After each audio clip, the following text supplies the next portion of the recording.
नमस्कार बंधुरा रमा कुकिंगे सबाइके स्वागत। आज चले एसेছি सकलेर पछंदेर प्रिय इलिश माछेर रेसिपि निये। এই রেসিপিটা সকলেরই প্রায় চেনা একটা রেসিপি, তবে আমি কিভাবে বানাই সেটা আজ আমি আপনাদের সাথে শেয়ার করছি। চলুন তাহলে ইলিশ মাছের সরষে পোস্ত রেসিপিটা দেখে নেওয়া যাক। এক চামচ পোস্ত নিয়ে নিচ্ছি আর এক চামচ মতো সরষে নিয়ে নিচ্ছি।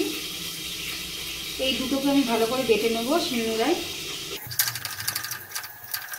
মাছগুলো আমি কেটে ধুয়ে নিয়েছি আর নুন হলুদ মাখিয়ে রেখেছি। এবার আমি শিলে এই মশলাটা বেটে রেখেছিলাম সেটা দিয়ে দিচ্ছি।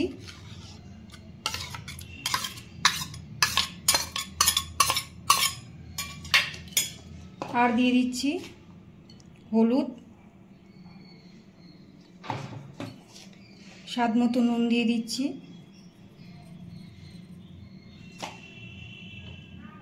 চারটে চেরা কাঁচা লঙ্কা আর দিচ্ছি কাঁচা সরষের তেল।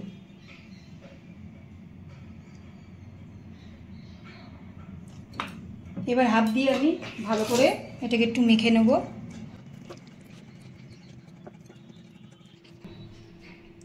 এবার আমি কড়াইয়ের মধ্যে কাঁচা মাছগুলো দিয়ে দিচ্ছি। এখানে আমি কোনো মাথা দিচ্ছি না, শুধু মাছগুলো দিয়ে দিচ্ছি। বাটি ধুয়ে একটু জল দিয়ে দেবো এর মধ্যে। জলটা দিয়ে দিচ্ছি।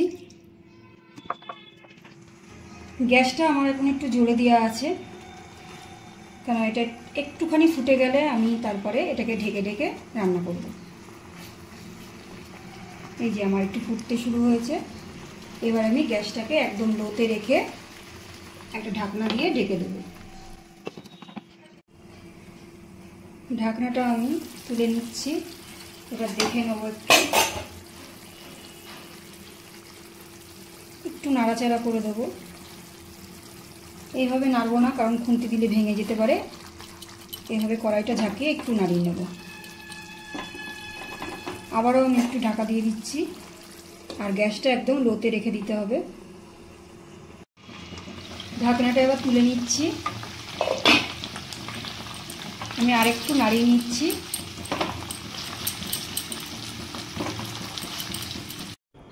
দেখুন জলটা শুকিয়ে মাছের গা থেকে একদম তেল ছেড়ে দিয়েছে। রান্নাটা আমার হয়ে গেছে। এবার আমি গ্যাসটা অফ করে দেবো আর একটা পাত্রে তুলে নেব। গরম গরম ভাতের সাথে সরষে পোস্ত দিয়ে ইলিশ মাছ দারুণ লাগে। আশা করছি রেসিপিটা ভালো লাগলে একটা লাইক, সাবস্ক্রাইব, কমেন্ট করতে ভুলবেন না। ভালো থাকবেন, সুস্থ থাকবেন। ভিডিওটি দেখার জন্য অসংখ্য ধন্যবাদ।